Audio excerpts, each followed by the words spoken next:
Hey friends, it has now been 2 years and 2 months since I underwent gastric bypass surgery, and I think it's about high time that I share an update with you. So let's get into this.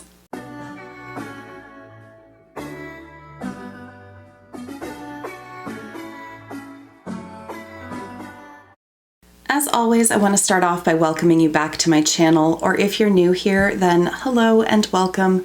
My name is Kara, and this channel is mainly devoted to makeup, but gastric bypass and weight loss has been a huge part of my journey, and I really do enjoy sharing that aspect with you, so that's what this video is all about.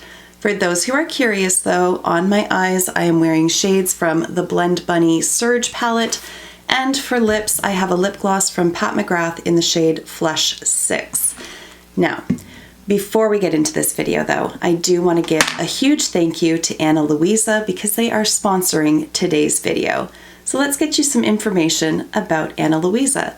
They make sustainable jewelry with prices starting as low as $39, and let me tell you, these have become staple items in my collection. As you may know, if you've been around on my channel for quite some time, I love eclectic earrings. I have fuzzy chickens, I have carrots, I have ghosts, I have everything in between. But on a day-to-day basis, wearing items to the office, this is much more my speed. These little mini hexagon hoops that I'm wearing, I have had in my ears for about a month straight at this point. I have taken them out a couple of times to switch up for the purposes of videos and filming, but then these ones go right back in. I sleep with them on, I wear them to the office, and I don't have to worry about them. They don't irritate my ears, they don't change the color of my skin, they go with every outfit. They're understated and yet they're beautiful. They catch the light nicely, having that like octagonal shape to them. I find that it just reflects no matter which way the light hits it, and I love them. The ring as well.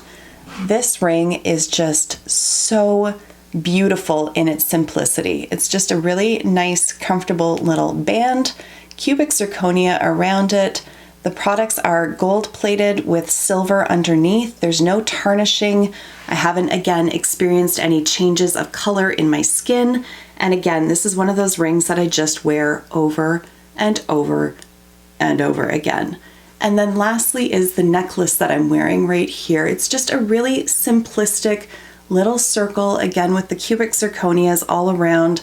It is a 16-inch necklace with a 2-inch extender on the back. I have it on the lowest, so it fits me at 18 inches, but also on the Luisa website, you can purchase individual extenders. Something that I had to use quite frequently before I underwent my gastric bypass surgery. So, with all of that said, I am going to link Luisa in the description box down below. They were kind enough to send me a discount code to pass on to you guys, so it's just Kara10 that will save you 10% off any purchase that you make from their website. So again, all that information will be in the description box down below, and once again, thank you to Luisa for sponsoring today's video. Now, let's get straight into the video. This is actually my third time filming this update.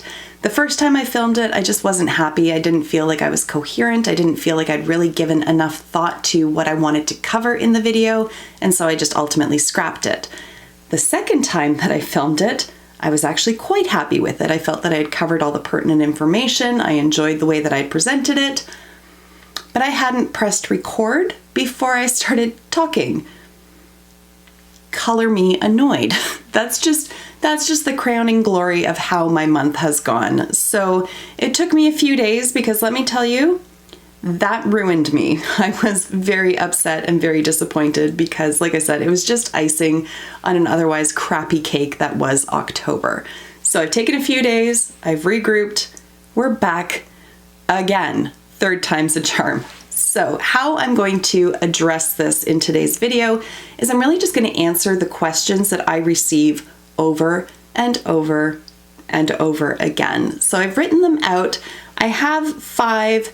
2 of them I'm not really giving specific answers to, but I do want to address it, and then we'll move into the last 3. So the first question that I receive far more than anything else is either, Should I receive the sleeve or the RNY procedure, or why did you choose RNY over sleeve? So if you're not familiar with the gastric bypass options, you can have a sleeve done, which basically removes a portion of the stomach. It's just sort of a vertical line down. Nothing really gets altered except the size of your stomach. So all of the digestive tract remains intact. With the RNY surgery, they basically create a little pouch. My entire stomach is still in my body, but part of it is only functioning to produce stomach acid, and the rest of it is just the little pouch where food goes into and then gets digested from there. What the bypass portion of it is they just reworked how the food flows through the digestive system. So I don't have as much absorption as I did before surgery. That's sort of the short and long of it.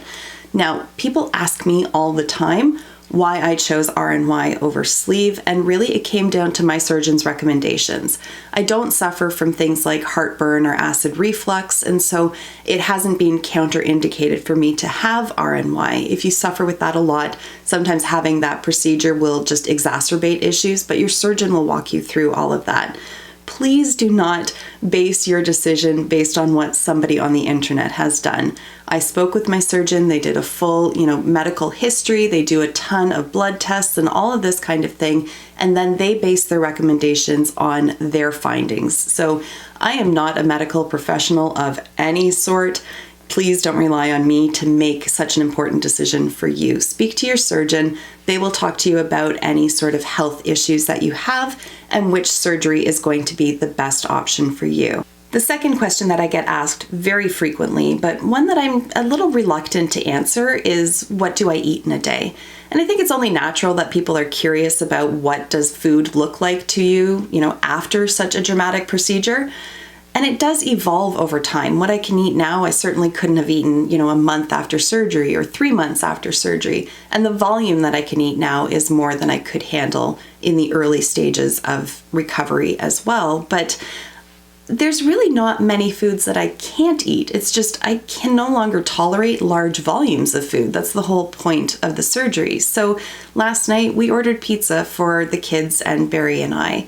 I had 2 slices, I was full. That was all I had. And I was perfectly satisfied with that. In the past, I frankly would have waited until everybody went to bed and I would have ordered myself a pizza, eaten it by myself, probably in the dark, felt horrific shame about it, but I would have eaten the entire thing. So the entire approach to eating has changed. There are certainly some foods that I just cannot get along with anymore. Things like cow's milk, steak, even chicken breast, like done in the oven. I just have a hard time digesting large chunks of meat. If I have shredded chicken, it's no problem, but really dense foods, I just can't handle. And my body tells me very quickly what it likes and what it doesn't like, particularly what it doesn't like. And so within a few bites, if I feel that discomfort in my stomach, I just stop. And I know that it's not going to get any better. It's not something I can just power through. It's my body telling me we don't want to digest this. And so I stop and I will just eat something else. Now, part of the other reason though that I don't really like talking about what I eat in a day, and I have done videos like that in the past, I just don't think I'm going to do them going forward, is simply because everybody's at different stages. And so if somebody who's only 6 months out is watching a video from somebody who's 2 years out, what I can eat is going to be different than what they can eat. And I don't want them trying to model themselves after me. As well, I do eat far less than what most people do. And that, again, is just the nature of the surgery. My caloric intake is much lower, and I don't want to put that out there either. I did receive a comment on one of my What I Eat in the Day videos from ages ago. The comment just came in fairly recently, and it was somebody saying, and I can't remember exactly, but saying, I'm 17, I weigh, I think it was 40 kilograms or 45 kilograms, and I'm looking to start my weight loss journey. And my heart kind of sank and kind of broke a little bit at that, because I don't know, it's a stranger on the internet. I don't know if this is just some middle-aged man who's trying to troll me for whatever reason, or if there is actually a 17-year-old person out there who weighs, what is 45 kilograms in pounds? Just over 100-ish? 100 pounds? I don't know your height. I don't know, BMI for whatever that's worth.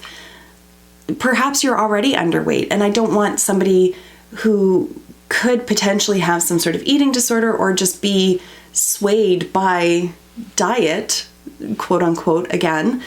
I don't want them being swayed by my video where I eat a sort of artificially reduced number of calories in a day. Like I just can't consume the volume that I used to because the overall structure of my digestive system is completely different. So it just leaves me feeling a little icky. So that's the short and long of it, basically. So having said that, let's move into the other ones that I do feel more comfortable sharing and that I want to talk to you guys about. So one question that I receive a lot is, do you have loose skin? I've lost, at the most, I lost 120 pounds. I'm now about 110 pounds lower than my pre-surgery weight. I've gained some back. We will talk about that in a moment. But I have lost a very significant amount of weight and I do have loose skin. I'm also knocking stuff over. I will say though that it did take me quite some time to actually realize that it's loose skin. I just assumed it was just leftover fat because I'm just conditioned after years of being morbidly obese. I'm just conditioned to think of myself as fat, basically. And it's not. It's excess skin. And I have quite a bit of it on my thighs. I've got quite a bit on my stomach. And in fact, I did film my body for you. So let's just cut to that. I just turned this on to film and I see that one just lurking. Do you want to come in? Oh, I know what her problem is. The cat is, she is terrified. Luna, Patches, let her past. Come here, sweetheart. You can do it. Good girl. All right, up on the bed. Okay. All right. She's so excited now. I don't know how long she's been sitting out there. You're so silly. You're scared of him. He doesn't even have claws. You're so funny. And FYI, he came without claws. We didn't do that to him. We rescued him and he came without claws. Anyways, the whole point of this segment is to talk about loose skin and to show you guys what my body looks like 2 years after I was about to say post-grad. That is not it. Post-surgery. Wow. Okay. Clearly I need more caffeine in my life. Okay. So I'm going to show you guys. So this isn't, I'll probably get demonetized for this because of YouTube's rules and all that, but let's go ahead, just take this off. I'm very nervous about doing this. I really am. Like this just, I'm uncomfortable, but I've shared so much of this journey. So let's just do it. Okay. You guys have been very supportive and lovely. Let's keep that energy going. Here we go. So first of all, the set is from Fenty. Love their stuff. That's okay. So as we can see, there's some loose skin for sure. Particularly, start here. This is all skin. No matter what I do, no matter how much I run, how much weight I lose, this is just skin. So I can get a thigh lift. I have to pay for that privately. It's not covered by any extended health plans or our provincial plans here in Canada. So I am going to have to pay for that if I want that surgically fixed. Now, our province here, I live in Ontario, in case you guys don't know that, we have a program called OHIP, Ontario Health Insurance Plan Program. I don't know what the P stands for. Regardless, they will cover the cost of a breast reduction if certain criteria are met. I have met with a surgeon. She believes like 95% that I'm going to be covered for it. So she has submitted the request for financing to the government. Once that is approved, I will be booked for a breast reduction. And I'm very, very excited about that.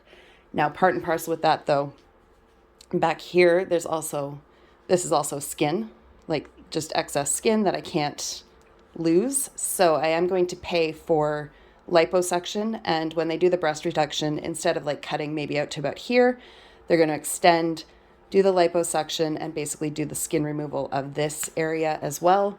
So this whole situation will be smaller. I'll see if I can put this bra doesn't do it as much, but I have other bras where this is just, it puffs up over top and out of it, and it's just annoying because there's nothing I can do about it.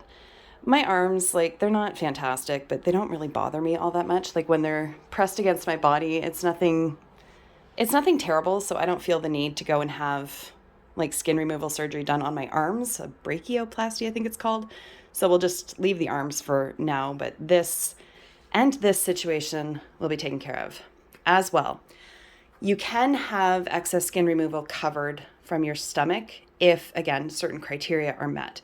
Part of that is how far down this area, which is called a pannus, I believe, or panicula or something like that. Anyways, depending on how far down this hangs over like the pubic bone, I unfortunately, well, I guess fortunately, I don't have it bad enough that it requires like government funding. So I'll have to pay for this myself. I don't qualify, but okay, here's where I'm going to show you, because a lot of people have like just pure sagging down in their stomach. I don't really have that. You can see a little bit around my belly button that there is, but overall, like it's not terrible until you get to about here. You can see it over here. This is all skin. That's not fat. That's just excess skin.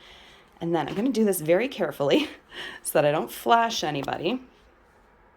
But I am going to bring this down. This is my biggest source of insecurity. Not wild on the thighs either, but this right here. This is all excess skin. So you can just sort of wiggle that around, and no matter what I do, I'm going to have that excess skin unless they surgically remove it. So that is going to occur at the same time that the breast reduction does. They're going to go in. She says she'll cut from probably all the way around here, under. They cut up and around. They actually move the belly button up and then just remove all of that, stitch it all together. So an actual like tummy tuck would actually like tighten up the muscles as well. That's not what I'm going to have done. It's just purely like the surface, like cut the excess skin and the underlying tissue away and then just go from there. So if I want abs, I'm going to have to work for it. So there you have it. I do have some additional surgery coming up. It's going to take care of a lot of this loose skin. Eventually I will have a thigh lift done, but I'm not in any significant rush for that.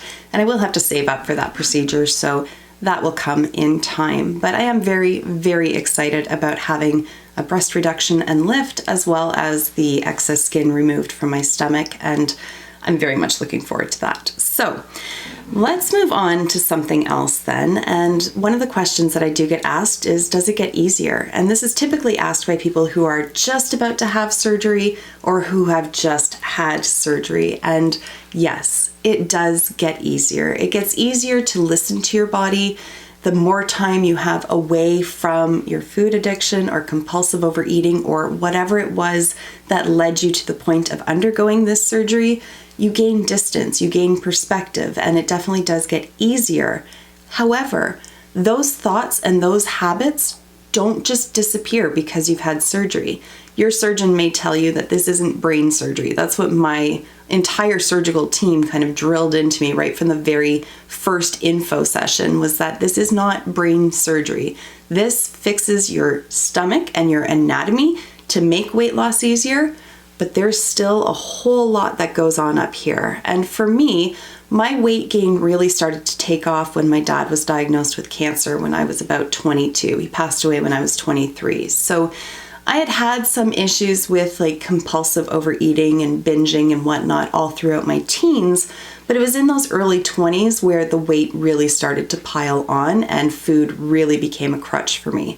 I'm now 41, so I've got almost 20 years of bad habits and distorted thinking about food to overcome. So I probably would benefit from going to counseling, and it is something that I'm giving serious consideration to, especially as some weight has come back. So I'm thinking about it. I know some people love going to therapy. They love that whole process. I have tried it in the past and I have not been comfortable with it. So I'm still on the fence. I'm still considering it. I think if I find the right fit, then that's going to work for me. But it's that whole process of finding the right fit that has me kind of anxious about the whole thing. So we'll see. But it does get easier from a physical perspective, but it becomes different over time. And so at this point, like I said, I know there's certain foods that I don't like, and there's certain foods that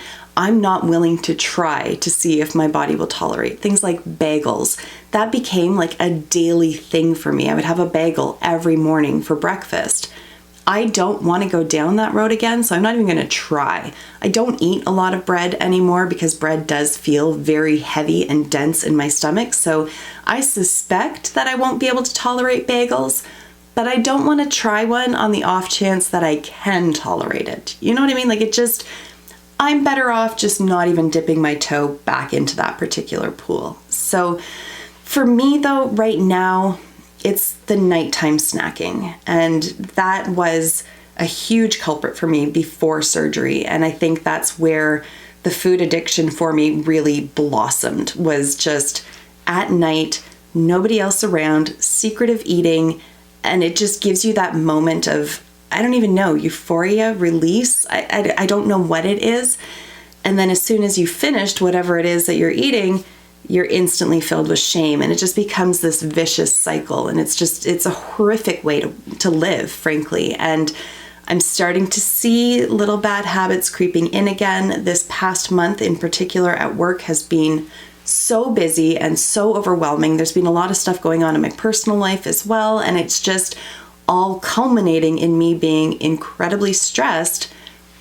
And historically, I've turned to food to deal with, frankly, any emotion and particular stress. And I can see myself doing that again. So the difference being, I'm now aware of it. I know how good life is without all that excess weight, and I'm able to better control myself. So while it does get easier, it is not a magic wand, and you do have to put in the work, and you do have to commit to a different lifestyle. The surgery most definitely makes it possible from a physical sense, but you do have to work on the mindset. So if you are somebody who does enjoy therapy, this might be the perfect time, whether you've just had the surgery, whether you're leading up to it.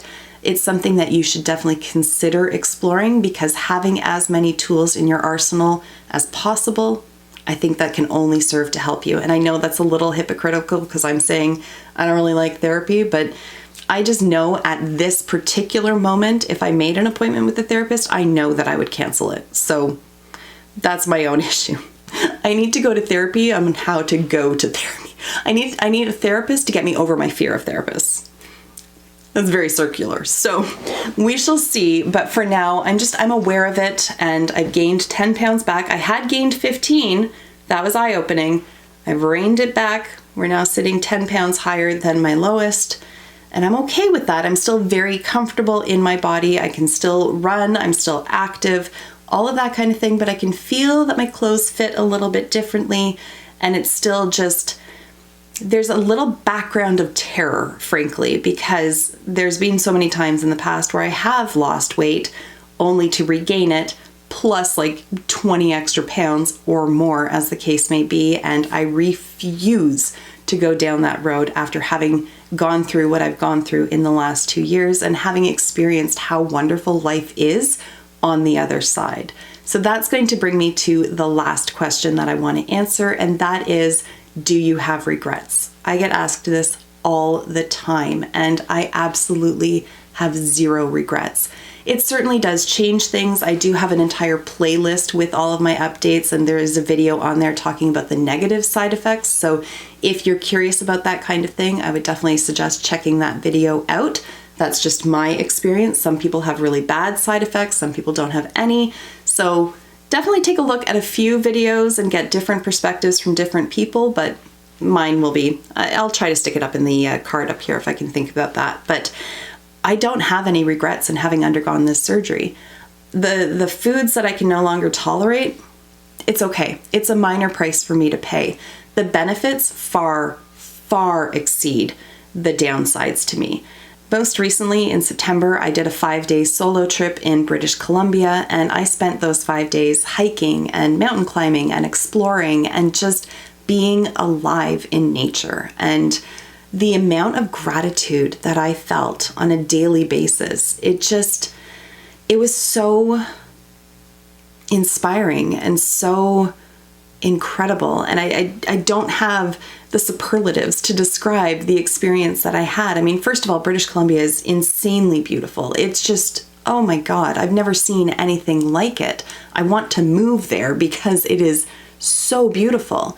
But being able to climb a mountain, well, that's a little facetious. It wasn't exactly climbing a mountain, but climbing nonetheless, being able to do that, being able to hike for kilometers and kilometers and kilometers at a time, being able to do a 2-kilometer uphill hike, that kicked my butt. I'm not gonna lie about that. That was hard, but I did it. And I just was so proud of my body and what it's able to do. And I kind of had to take a moment and just apologize to myself and in turn forgive myself for putting my body through what I did leading up to surgery, for getting, beyond 300 pounds, for living a sedentary life, for just ignoring my health and working against it actively.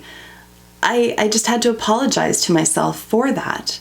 And I had to forgive myself for it and move forward. This is my new chapter. And it's for me to pick up the challenge and run with it, or it's for me to slip back into old habits. And I refuse to do that. So here we are. I have no regrets whatsoever. I'm so grateful for the health that I now have. I'm so grateful for the life that I have. I am 41 years old. I feel like I'm 30. Like I just have erased years off of my life. And gratitude is the only word. I'm just so damn grateful for life after gastric bypass surgery. And I really hope that if you have gone through this surgery or you're contemplating it, I really hope that you have the same kind of experience that I have had, because it's a complete 180. And I look forward to getting outside and hiking and being in nature and running and just being active. And that is not the life that I lived for a very long time, but it is the life that I want to live for the rest of my days. So there you have it. That is my 2-year update post gastric bypass surgery. I love reading your guys' comments on these videos, so please, I'm not even going to leave a directed question. Just feel free to leave whatever you want down below. Share your successes, share your challenges, whatever the case may be, just feel free to leave a comment. Again, I want to thank Anna Luisa for sponsoring today's video. Again, if you do make a purchase, you can use my code KARA10, save yourself 10%, and everything is linked down below. But with all of that out of the way, I'm going to wrap the video up here. Thank you so much for taking the time to watch, and I'll see you in my next one. Until then, just be a decent human being. Bye for now.